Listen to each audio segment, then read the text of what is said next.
of What's Up Canada Part 4. That's where our adventure is going to take us today because there's so much to learn about this marvelous, beautiful, big country of Canada. We know COVID-19 has really put restrictions on the travel industry right now, but there's a lot opening up. Air Canada has started some flights in Canada. WestJet, Air Transit will start towards the end of July. We are not doing any international flights as it stands right now, but it will happen, and you'll see it start going into Europe. Now, Europe is making some flights itself, but it's usually with the countries within certain vicinity within Europe. So for as far as Canada, flying overseas yet, we are not doing that. They did take a flight to, there was Mexico that did open up, and there was a flight, but when people come back at the present, you still have the 14-day quarantine. So that will, let's hope that everything stays a little kind of steady and we can get the travel restriction band off so that we can start enjoying ourselves out there in the wonderful world of travel. So like I said, we're going to talk about our adventure is What's Up Canada Part 4. So we're going to talk about that marvelous Canada that we live in and what it has to offer. And there's so many gems.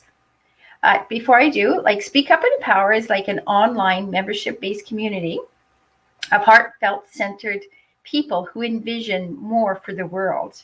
It's a community of amazing members, of experts that need to be heard, along with a community of members that make up like different colors. They are different sexual orientation, religions, or cultures, but who are all searching for more in their lives. So that's happy that you can join me with Speak Up and Empower with Real Talk Travel. So let's go on with our adventure today. So like I said, we're going to do, let's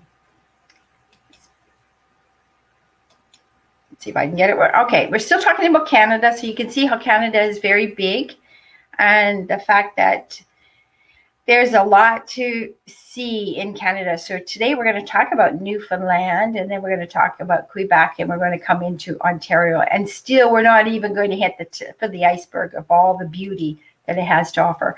Like I said earlier, we've divided Canada into East and into the West, and now we're going into the East. So there is Newfoundland, as you can see. Newfoundland is quite huge. It takes in Newfoundland and Labrador. And then we're going to come back into Quebec and then on over to Ontario to talk about some beauty spots and gems that you have the opportunity to go visit and see and really enjoy. Newfoundland, St. John's, Newfoundland. You kind of can't see it with the sign, Speak Up and Empower, but that's what it is. Newfoundland is a very, very colorful city. It's a place that has Viking influence. It's got lots of cliffs around it. It's got waterfalls. It's got glacier fjords. It's just so home-like. When you go to Newfoundland in any parts, and if you go to St. John's, the people are very friendly, happy to help you out.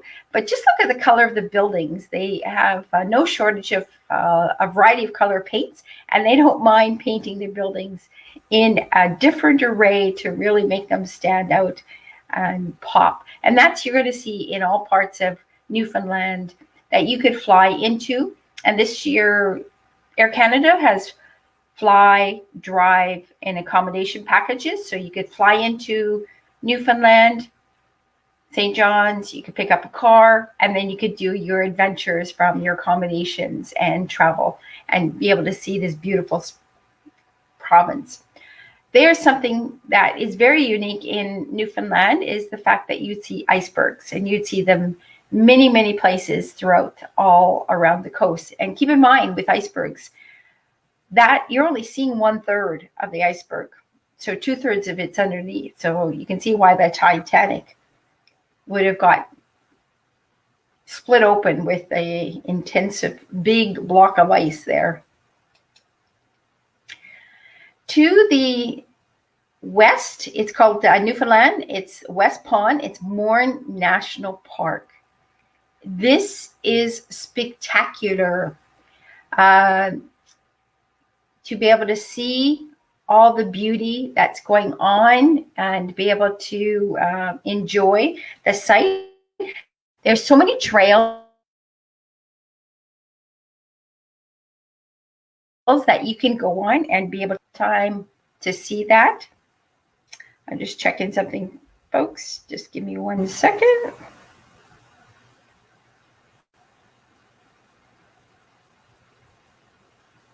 Okay, sorry about that. But can you see, like, climbing up to the top and being able to see such the beauty that it has to offer is absolutely amazing.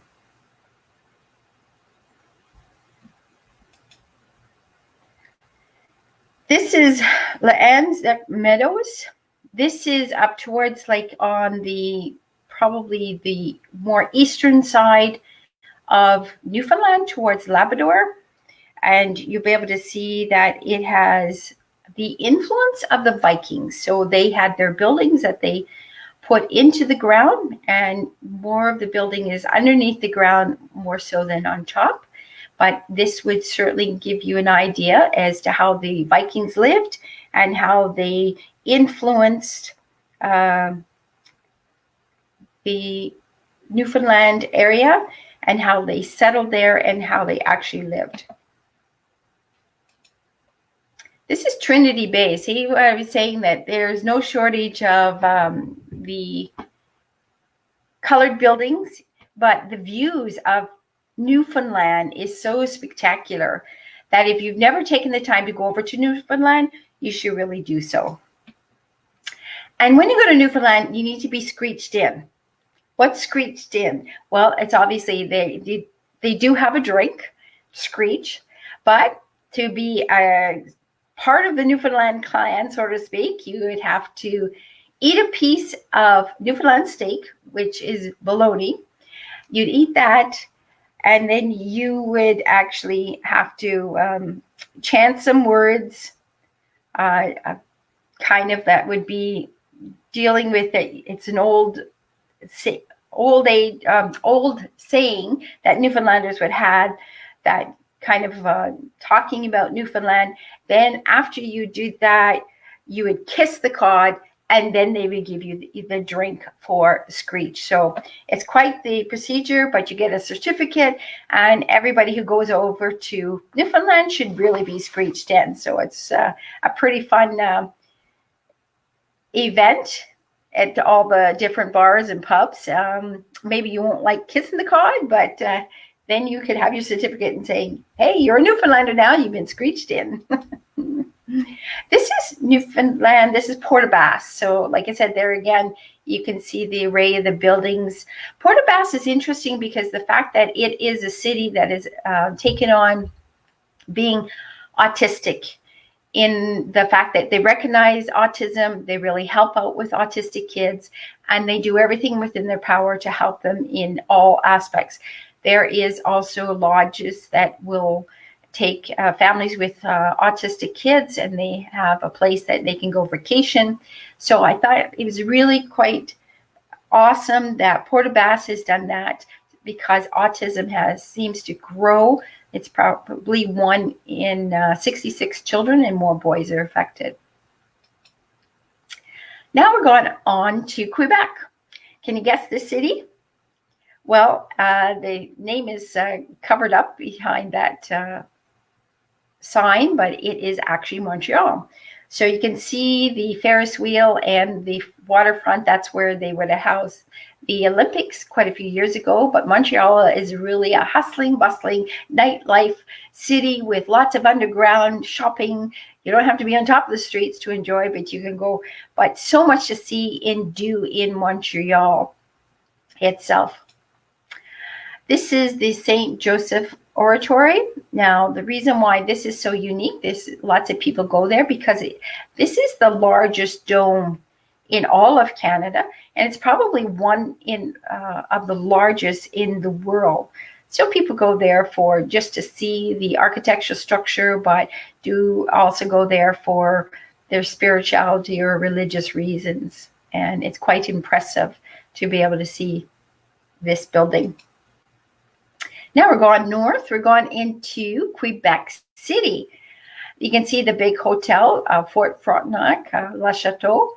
Then all the old city of Montreal is down in through here. You can actually go down on the waterfront there, but Montreal is known for its cobblestone streets, its narrow streets, so it really has the French influence. And basically, it was built around 1608. Outside Quebec City, there's some fantastic waterfalls to go see. You can actually take the train from Toronto up to Quebec City, and that way you'd see all the beautiful countryside right along and to be able to enjoy. Now we're going to Mount Tremblant. Now this is very, very popular. As you can see, it's a ski resort in the background with all the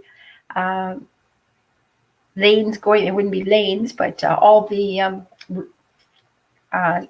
trails that you can ski on. But it's a really impressive village to be able to go there and stay. But during the summer, there's so much to see and do. You can boat, you can kayak, you can fish. Actually, you can scuba dive in that area.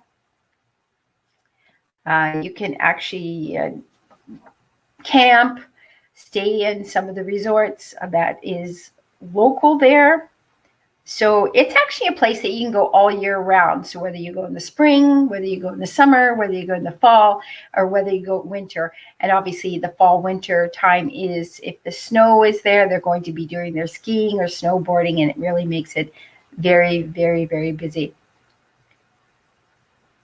Now, people might say, I have to go to the Caribbean to see the white glistening sand. Did you know Canada had some? How many people know that? There is some actually gorgeous beaches. This is the Magdalen Islands, which is part of Quebec. Now, mind you, if you took the ferry, the probably closest ferry would be to drive from Ontario into Quebec down into PEI and then take the ferry across. Or you can fly from Montreal into Magdalen Islands, but it's so unique. It's very island-like. So you'd almost swear that you're in the Caribbean because of the hospitality of the people. And it looks like the Caribbean. This one picture is just showing the massive, long, white, sandy beaches that you can walk on. So you can camp there, you can kite boat, you can kayak, you can stay in cottages, you can stay in tent bubbles, or you can camp. There's a variety of ways to enjoy it. Lots of restaurants, there's lots of crafts, there's lots of museums. Actually, you could see multiple whales in the Magdalen Islands, but it's really a unique spot to go that you would be rejuvenated, you would be able to be relaxed and enjoy. And it's in Canada, so you don't have to do the exchange of the money, which makes it nice as well. Well, now we're going to move into Ontario. And like I was saying, I cannot describe all the beautiful, wonderful places that is around in all of Canada. We're just hitting some high spots. So this is the Thousand Islands in Kingston, Ontario. So you can drive up into the Kingston area. You can see its waterworks. You can be able to boat. You can kayak. You can swim. You can enjoy castles. There's a couple of castles up there in the, I think one of them is Bolt. It's just such a relaxing, wonderful place to enjoy. They could fish. You could actually scuba dive as well in this area. They can do whitewater rafting. There's so much that you could do to enjoy the outdoors. Now, if you're outdoors, you're social distancing, so it would make a nice vacation. Ottawa. Well, you don't want to miss the capital to see the Parliament buildings. Now in May, it's usually the Tulip Festival. They have lots of tulips that they plant, and there's a variety of ways that you can go to Ottawa and enjoy the Tulip Festival, whether you take a coach that includes the accommodations through Hanover Tours, or whether you drive up yourself and take some lodging. In the wintertime, the Rio Canal freezes over. You can skate. They have a carnival.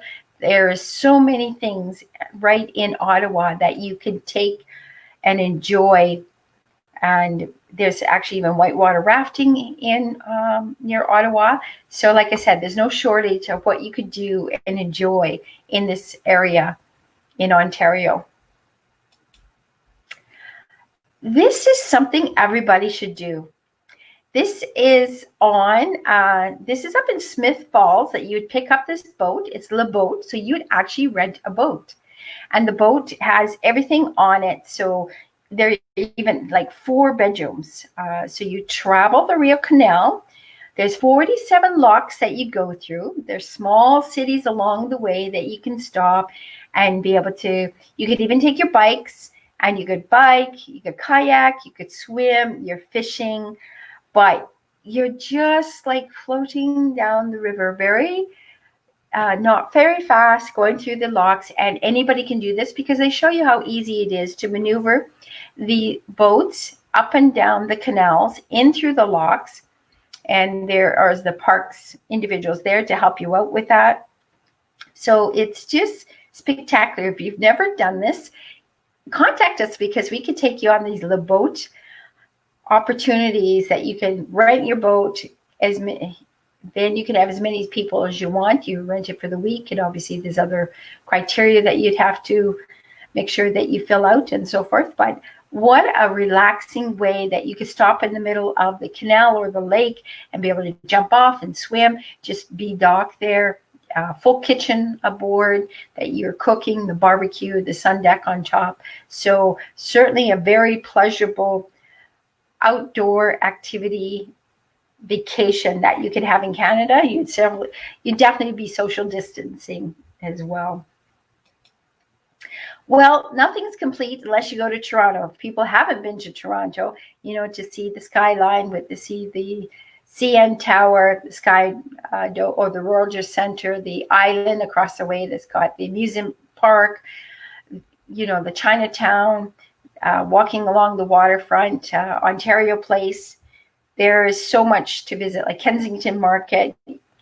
It's actually a very spectacular town, very bustling, very busy, very multicultural, lots of restaurants, theaters. So when the COVID-19 is not on, and you can really enjoy lots in Toronto. Niagara Falls. Well, we know that that's one of the wonders of the world. If you come to Canada, you can't not go to Niagara Falls and enjoy the beauty of it. This is the Canadian Falls, the Horseshoe Falls, and the Maid of Mist. And you can go into Niagara Falls. You can enjoy so much. The jet boats. You can enjoy Clifton Hill, the walks, the skyline, the restaurants around, just botanical gardens that are around in Niagara Falls. There is so much to see and do that you would really enjoy. Niagara-on-the-Lake. You don't want to not go to Niagara-on-the-Lake once you've gone to Niagara Falls, or do Niagara-on-the-Lake first and then go to Niagara Falls. This whole region is like filled with vineyards, so there's no shortage of China wine or champagne or ice wine. And definitely the restaurants that pair up the food with it, but the view. Niagara-on-the-Lake is a Victorian-style town, so it's very unique to stay there, walk the little streets, go visit the shops, try their different like fudge or the candies or their restaurants that they do offer right in Niagara-on-the-Lake. It's pretty cool to be able to enjoy that. And there is also, here's some place people might not think is around, but look how gorgeous this is. This is Cypress Lake. This is up in the Bruce Peninsula. This is Grotto, Ontario. This is in the Bruce Peninsula National Park. It's very, very interesting. They have a wonderful beach there. They have caves that you can go in. That water is crystal clear.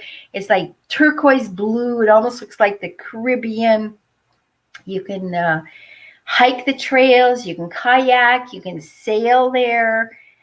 It's just amazing. And if you've never taken the time to go up there, I would suggest that you go there because there's lots of shoreline that you can walk. There's lots of trails you can walk and different areas. And just to be able to see, it's up at the tip past Tobermory. Many people are familiar with Tobermory, but it's up in that area. And it's really pretty awesome. Now, there's even north of in Northern Ontario is pretty amazing. If you've never gone around the Great Lakes, Lake Superior is huge, but it's very clear, it's cold, but lots of spectacular places that you can drive in the north, and there would be probably no shortage of some time or another to see a moose actually strolling down the road or crossing the road, or 2 or 3 moose, because they're plentiful up in the northern part of Ontario. So visiting, going into Gravenhurst, North Bay, Sudbury, way up to Sault Ste. Marie, then you'd see the influence of the natives as well. So there is no shortage of places to visit here in Canada that you'd really enjoy and be able to now at the distancing and be able to enjoy that outdoors and still be able to have some type of rejuvenating time for a vacation. And it's well worth checking out here in the different spots of Canada. One other slide here is the Decroux Falls in St. Catharines. They have a lot of waterfalls in this area around St. Catharines. It's behind a sawmill that was actually purchased back in 1788. Then in 1814, they made a grist mill. And, there's probably over 100 waterfalls in Canada. And this is one of the spectacular ones. If you've not visited the Decroux Falls, to take a hike, there's lots of trails. Now, there are some shortcuts in those trails, but we don't recommend it because you'd have to be a good climber. You don't want to slip on the rocks and fall and hurt yourself. You want to be safe. So follow the paths and enjoy. But there is so much to see in Canada. We've covered the part of the West. We've covered the Atlantic provinces. We've gone into Gaspé. We've gone into Quebec. And we've gone into Ontario. We haven't done Alberta and Saskatchewan. There's still beautiful spots there. It's a lot of farming area with the flat, with the wheat, the buckwheat, the soy. And when you see those fields of them in flowering, it's really pretty awesome. There's even in Manitoba, going north into Churchill, if you want to see the Aurora Borealis, like the Northern Lights, you can go up there. You can actually take a train from Toronto to Winnipeg and from Winnipeg up, and you can see the Aurora Borealis or the Northern Lights. You can see polar bears. There's so much to see. Like you can go into the Northwest Territories. You can go up into Yellowknife. You can see some mines. It goes on and on. Canada is such a unique place to be able to travel and visit and see. So take advantage of the fly drive packages that the different tour operators have set up, that you can go into places that you've never heard tell of maybe, or never seen before. Maybe you've only seen pictures, but the beauty is beyond compare. And you really want to be able to enjoy that. I really want to thank you for joining me today with Real Talk Travel by Speak Up and Empower. I have this every Tuesday at 4:30, and I'm looking forward that you'll be able to join me again and be able to see more of different parts of the country, please reach out to me and feel free to message me. If there's an area that you want to know more about, then I'd be happy to talk about it. Maybe you'd like to know how you can put a vacation together with staying in different parts. Maybe there's not a package of an area that you're wanting to go visit and explore, but just think of it this way: travel can inspire you. So when you're inspired, you can go explore and discover, and there's so much to see and do. And we really hope that you'll be able to come see us again and learn more about the marvelous places that we have out in the world to travel with. Endless. And we're always being updated about travel, what's opening up, what's not, what's still kind of under ban, so that we can be safe. They want to protect us and they want to keep us safe. We know the travel industry has been hit hard. It will bounce back. There's lots of us, like me, itching to go travel, to get out there and experience and be with the locals in the variety of places that we find as a destination that we want to go visit, try the food, see the landscape. But I hope you've enjoyed this little tour of Canada, because it has encompassed just bits and pieces of different places across Canada that we could really enjoy and be able to see and be able to really take in what Canada has to offer. Don't you agree, eh? Right? Don't we say that a lot in Canada? But I'm looking forward to having you join me next week on another subject. I'll post it and then we'll be able to go from there. But like I said, be more than happy to be able to answer your questions and be able to see how we can get you to your dream vacation, wherever it may be or wherever it may take you, because travel is inspiring. It motivates you. It can do so much. And it actually is good for mental health. It's good for our well-being. And with all of us being cooped up a lot, it can really enhance us to move forward, to be able to be better. So, and everybody, please be safe. Follow the guidelines. If we travel, or when we travel, there will be guidelines that we'll have to follow. And obviously, we're going to do that to protect ourselves and protect everybody else, and also protect the employees that are part of that. So have an awesome week, everybody. Stay tuned. I look forward to seeing you next Tuesday, which I do believe is the last day of June. Wow. Where did half the year go? Well, we can't hope for anything better except to go up and onward with the rest of the half a year. So everybody just take care, stay safe, be happy, keep smiling. Until next Tuesday at 4:30. This is Susan with Real Talk Travel.